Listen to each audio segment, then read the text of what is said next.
अस्सलामुअलैकुम, क्या हाल है आप सबके। मैं उम्मीद करती हूँ आप सब बिल्कुल ठीक हैं। तो ये है वीकेंड व्लॉग। तो यहाँ पर हम गए थे जो फोरम मॉल है, प्रेस्टीज फोरम मॉल, वहाँ पर। तो यहाँ पर अभी हम पार्किंग करने के लिए नीचे आ गए हैं।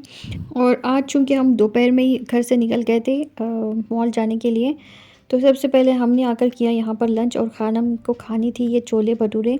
तो इन्होंने खाया और इनको जो है आधे में ही बस हो गया। तो फिर हम इनसे कह भी रहे थे कि इतने सारे जो है दो दो छोले आप भटूरे आप खा नहीं सकती हो। तो यहाँ पर मेन कोर्स तो आया ही नहीं था, लेकिन डिज़र्ट पहले आ गए थे। तो ये हमने जो है थोड़े थोड़े खा लिए थे। उसके बाद आ गई थी मंदी बिरयानी और एक चिकन प्लेटर हमने ऑर्डर किया था। तो वो सब आने के लिए थोड़ी सी देर लग गई थी। तो ये देखिए, ये जो है आइसक्रीम बहुत ही हमें पसंद आता है, जो फ्रूट सलाद विद आइसक्रीम होता है, बहुत ही हमें अच्छा लगता है। तो यहाँ पर ये है मंदी बिरयानी, साथ में इसके कच्चे टमाटर की चटनी है, उसके अलावा मेयोनीज़ है, उसके अलावा थोड़ी सी ककड़ी वगैरह उन्होंने दी थी। मॉल में जब भी हम कुछ लेते हैं इतनी तो कंजूसी दिखाते हैं वो लोग कि मैं आपको बता नहीं सकती हूँ। ना ही प्याज देते हैं, ना ही रायता देते हैं, ना ही कोई और चीज़ देते हैं। और कुछ भी आप उनके पास मांगने के लिए जाओ तो उल्टा वो जो है और चार्ज लगा देते हैं। फिर इससे अच्छा होता है कि हम कहीं जाकर मामूली से होटल में कुछ खा लें, बेहतर है। यहाँ पर तो दुगने तिगने दाम देने पड़ते हैं ऊपर से। और जब हमने लंच कर लिया था तो तकरीबन असर की नमाज़ का टाइम हो चुका था। तो यहाँ पर अब हम ऊपर जाने लगे नमाज़ पढ़ने के लिए। तो यहाँ पर जो है सबसे ऊपर मंजिल जो होती है वहाँ पर नमाज़ पढ़ने के लिए इंतज़ाम किया गया था। तो लिफ्ट वगैरह वहाँ तक जाती नहीं है, तो सीढ़ियों से हम चढ़कर जाने लगे थे। तो अभी मैं आपको बताती हूँ ऊपर के मंज़र जो यहाँ पर नमाज़ के लिए इंतज़ाम किया गया है। तो ये है टेरेस। तो टेरेस से देखिए बहुत ही खूबसूरत नज़ारे दिखते हैं, सारे बिल्डिंग सारे घर जो है इतनी छोटी छोटी से नज़र आते हैं। तो यहाँ पर सीधा जब हम जाते हैं तो वहाँ जो है अंदर की तरफ जो है मस्जिद बनी हुई है एक छोटी सी। तो खानम जो है वहाँ पर जाना चाह रही थी, लेकिन हमने उन्हें गुस्सा करके डांट के वापस बुला लिया था फिर, क्योंकि नमाज़ वगैरह पढ़ के हमें नीचे भी जाना था और थोड़ा बहुत घूमना भी था। तो ज़्यादातर हमने मॉल में घूमा नहीं, बस यूँ ही थोड़ा बहुत घूम लिया। और उसके बाद हम जो है तकरीबन 8 o'clock हम घर मतलब मॉल से निकल गए थे फिर, यानी मगरिब की नमाज़ पढ़ने के थोड़ी देर के बाद हम यहाँ से निकल गए थे। तो यहाँ पर देखिए इस तरह से हम सीधे चले जाते हैं और उसके बाद यहाँ से टर्न करते हैं। उसके बाद एक और टर्न आता है। तो यहाँ पर इस तरह से जूते रखने के लिए छोटे छोटे जो है बॉक्सेस बनाए गए हैं वुडन के। तो यहाँ पर अब हम अपने जूते रखेंगे, उसके बाद हम जो है सब मिलकर अंदर जाएंगे और नमाज़ पढ़ेंगे अल्हम्दुलिल्लाह। तो इसके नेक्स्ट डे मैं जो अपनी सहेली से मिलने गई थी, जो बेंगलुरु के ही हैं। तो बेंगलुरु में ही वो रहते हैं और बहुत दिन से मिलना हुआ नहीं हमारा। तो मैंने सोचा कि मैं जो है इस दफ़ा उनसे मिल के आती हूँ, क्योंकि वो पिछले कई सालों से फ़ॉरेन में रहा करती थी और उसके बाद वो आ गई थी। पता ही नहीं चला मुझे, बहुत दिनों से हमारा एक दूसरे के साथ कांटेक्ट भी नहीं था। लेकिन जब कांटेक्ट हुआ तो पता चला कि उनके साथ तो बहुत बड़ी ट्रेजेडी हो गई है। हमें सुन के बहुत दुख हुआ और 2 दिन तक तो मेरी तबीयत ख़राब हो गई थी कि उनके साथ क्या मामला पेश आया है। तो मुझे इतनी तकलीफ़ हुई कि मैं आपको बता नहीं सकती हूँ। यानी मेरे दिल के जो लोग क़रीब होते हैं, अगर उन्हें कोई किसी किस्म की तकलीफ़ होती है तो उस तकलीफ़ को मैं भी महसूस करती हूँ। और यहाँ पर अभी हम पहुँच गए असर की नमाज़ पढ़ने के लिए। तो ये है, यहाँ पर इस तरह का रूम दिया गया है नमाज़ पढ़ने के लिए लेडीज़ को। तो इसके सामने जो है मर्द हज़रात के लिए भी जगह है नमाज़ पढ़ने की। लेकिन अगर कभी कोई दिल के क़रीब है और अगर उन्होंने मेरा दिल दुखाया या मुझे किसी किस्म की चोट पहुँचाई, तो मैं तो उनकी शक्ल देखना पसंद नहीं करती। यानी इतनी मुझे उनसे शिद्दत से नफ़रत हो जाती है फिर, क्योंकि मैं जो है बहुत ही इज़्ज़त देती हूँ लोगों को, बहुत ही प्यार सम्मान देती हूँ, बहुत ही घर आने के बाद बहुत ही उनकी रिस्पेक्ट करती हूँ। और कभी-कभार ऐसा होता है कि बहुत ज़्यादा हम किसी को इज़्ज़त देते हैं तो वो हमारे सरों पर चढ़कर बैठ जाते हैं और वो समझते हैं कि हम तो दुनिया के आला मखलूक हैं, तभी तो हमें इतनी इज़्ज़त मिल रही है। वो ये नहीं सोचते कि हम इतने अच्छे हैं इसलिए हमें उनको इज़्ज़त दे रहे हैं। यानी मेरा मामला ऐसा है कि इज़्ज़त दो और इज़्ज़त लो।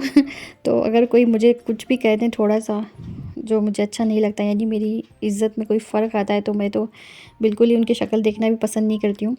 तो यहाँ पर मेरी फ्रेंड के बारे में जो मैं बता रही थी कि उनके साथ जो भी मामला हुआ, तो वो तो मुझे बहुत ही प्यार करती है और मैं भी उन्हें बहुत ही ज़्यादा प्यार करती हूँ और बिल्कुल मेरी बहनों की तरह हैं वो। और उन्होंने मुझे बताया कि क्या-क्या हुआ था, क्या नहीं हुआ था और किस कदर जो है उनके शौहर ने उन्हें तकलीफ़ दी, उनके ससुराल वालों ने उन्हें तकलीफ़ दी और किस कदर उनके शौहर ने उन्हें 16 साल तक सताया और परेशान किया और रातों को अंधेरे में उन्हें बाहर खड़ा किया। यानी कोई ऐसी चीज़ नहीं है जो उनके साथ नहीं हुई है। यानी सुन के मुझे तो बहुत ही तकलीफ़ हुई कि इस तरह के भी इंसान होते हैं। तो दुनिया में देखिए 2 टाइप के इंसान होते हैं। एक वो जो अपनी बेटी को फूलों की सेज पर बिठाते हैं, वो चाहते हैं कि ससुराल वाले उनकी बेटी को फूलों की सेज पर बिठाएं, चाहे वो दूसरों की बेटी को लाकर कांटों की सेज पर बिठा दें। यानी उन्हें जो है किसी और की बेटी के बिल्कुल भी तकलीफ़ का एहसास नहीं होता है। और अपनी बेटी को अगर कोई फूल से भी मारे तो उन्हें जो है बड़ा ही तकलीफ़ होता है। वो कहते हैं कि उन्होंने हमें पत्थर से मारा है। तो इस कैटेगरी के लोग होते हैं दुनिया में। तो उनके साथ भी कुछ इसी किस्म का सलूक हुआ। सारे ससुराल वालों ने मिलकर उन्हें बहुत ही टॉर्चर किया, बहुत ही तकलीफ़ दी, बहुत ही परेशान किया। तो जब हम ये नहीं चाहते कि हमारी बेटी के साथ कोई बुरा सलूक करे, तो हमें भी चाहिए कि हम भी जो है किसी और की बेटी के साथ बिल्कुल भी बुरा सलूक ना करें। तो यहाँ पर देखिए साहब के एक्शंस किस तरह से एक्टिंग कर कर के ये बॉल फेंकने की कोशिश कर रहे हैं। तो यहाँ पर पहला तो इनका यूँ ही खाली चला जाता है, लेकिन दूसरी मर्तबा तो ये अच्छी तरह से करते हैं, लेकिन सारे हमें जो बॉक्सेस हैं वहाँ पर गिराने होते हैं। लेकिन अफसोस कि एक गिरा ही नहीं और हमें बहुत ही मतलब बुरा लगा कि गिरा ही नहीं। तो देखिए यहाँ पर ये सेकंड चांस है तो ये करने लगे हैं। यहाँ पर फर्स्ट बॉल जो इनका इसी तरह से गिर गया जैसा पहले गिरा था, और यहाँ पर ये 2-3 जो बॉक्सेस थे वो तो रह ही गए। और फिर हम वहाँ से खेल कूद के यहाँ पर आ गए। बच्चों को जो है ये सब खेलना बहुत अच्छा लगता है। और ये देखिए चैम्पियन हस्बैंड मेरे, बिल्कुल भी एक बॉल भी इनका मिस नहीं हुआ है, सारे इन्होंने एकदम निशाने पर लगाए हैं माशाल्लाह। मेरी सहेली की बात कर रही हूँ मैं, वो उनके हस्बैंड जो है मेरे हस्बैंड के फ्रेंड है। आज वो जो है बहुत ही कॉल्स करते हैं, यानी बात करने की कोशिश करते हैं, लेकिन साहब जो है बिल्कुल उनसे बात नहीं करना चाहते हैं। यानी एक ऐसे शख्स से कोई कैसे बात कर सकता है जो इतना घटिया हो, जो इसकी सोच इतनी घटिया हो, और जो है अपनी बीवी के साथ इतना बुरा सलूक करता हो, जिसे ना अपने बच्चों से मोहब्बत है और ना ही अपनी बीवी का ख्याल है, बिल्कुल ही नहीं, और ना ही उनके घर वालों को जो है उनकी दुख तकलीफ़ का एहसास है। तो इस तरह के लोगों से बेशक हमें किनारा कश हो जाना चाहिए, बिल्कुल ही उनसे बात नहीं करनी चाहिए, वरना जो है उनका असर हम पर ना पड़ जाए कहीं। और यहाँ पर ये गेम खेलने के लिए आ गए हैं अब। तो इस तरह से जो है उन्होंने बताया कि किस तरह से उन्हें जो है दुख तकलीफ़ हुई, इतने सालों ने उन्हें क्या क्या झेला। यानी वो मेरे साथ रहती थी पहले, लेकिन उन्होंने कभी बताया नहीं, कभी उन्होंने शेयर नहीं किया। यानी वो सोचती थी कि आज नहीं तो कल वो सुधर जाएंगे, यानी अच्छे हो जाएंगे। तो ये सोचकर उन्होंने कभी मुझसे शेयर नहीं किया, लेकिन जब उन्होंने शेयर किया तो इतना कुछ उन्होंने मुझे बताया। तो ससुराल वाले हर किस्म के होते हैं, बुरे ही हमेशा नहीं होते हैं, सारे अच्छे होते हैं। कुछ अच्छे भी होते हैं और कुछ बुरे भी होते हैं, और ज़्यादातर सुनने में आता है कि ससुराल वाले जो है बुरे ही होते हैं। लेकिन जैसा कि मेरी अम्मी बताती हैं कि घर की जो ज़िम्मेदार है वो औरत ही है, यानी घर को जन्नत और जहन्नुम बनाना औरत के ही हाथ में है। तो यही बात है कि अगर एक औरत सब्र करती है और अपने घर को जो है जन्नत बनाने की वो कोशिश में लग जाती है, तो फिर उसको बहुत ही ज़्यादा झुका दिया जाता है, और इतना झुका दिया जाता है कि वो जो है अपना सर भी नहीं उठा सकती। तो इस किस्म की भी हालत हो जाती है कभी कभार, या अगर वो सर उठाकर खड़ी हो जाती हैं तो बदनाम हो जाती हैं दुनिया भर में। लोगों के सामने उस सास जो है या ससुराल वाले जो है उसे जलील करना शुरू कर देते हैं। तो इस किस्म के भी लोग होते हैं, तो पता नहीं क्या करें, किस किस्म का जो है रवैया रखना चाहिए, समझ में नहीं आता है कभी कभार ये सब चीज़ें देखकर। तो जैसे कि बताया गया है कि आमाल का दारोमदार नीयत पर क़ाइम है, तो अगर हमारी नीयत अच्छी हुई तो सब कुछ हमारे साथ अच्छा ही होगा अल्हम्दुलिल्लाह इंशाअल्लाह। तो नीयत हमेशा अच्छी रखनी चाहिए, किसी के लिए दिल में अपनी बुराई खोट या किसी किस्म का कोई बैर ना पालें, सबके लिए अच्छा सोचें, अच्छा करें और अच्छी नीयत के साथ करें, तो आपका भी अल्लाह ताला कभी बुरा नहीं करेगा, आपके साथ हमेशा वो खड़ा होगा जहाँ जहाँ आप जाएंगी। अगर आप मुश्किल में होंगी तो अल्लाह ताला आपको वहाँ से निकाल कर ले आएगा। यानी इंसान जो है जो भी उसका बदला होता है उसे नियतों का ही बदला मिलता है, और दुनिया में सबके काम है, लेकिन सबसे पहले अपनों के काम आना चाहिए हमें। और यहाँ पर सब कुछ खेलने के बाद हम जब मुड़े तो यहाँ पर हमें बच्चों की जो है प्रिंसिपल साहिबा मिल गई थी।